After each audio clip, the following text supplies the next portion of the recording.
Sa 9, #MPK Delight telecast on GTV 27 this Saturday start March 23.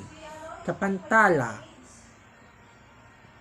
na magpakainan man ang basta pinanood sa GTV sa March 23 na tuwing Sabado ang magiging magpakailanman.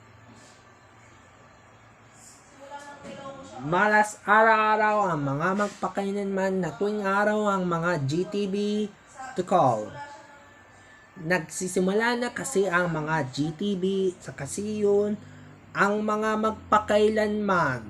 Isang GTV pala ay pinanood sa mas babagwang kumpiyansa.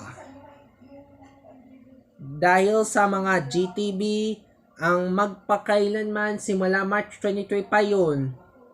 Ilang March 23 ang nagiging magpakailanman sa GTV na mapapanood ng mas babago na kanya nagsisimula sa pagpapansan sa ikol.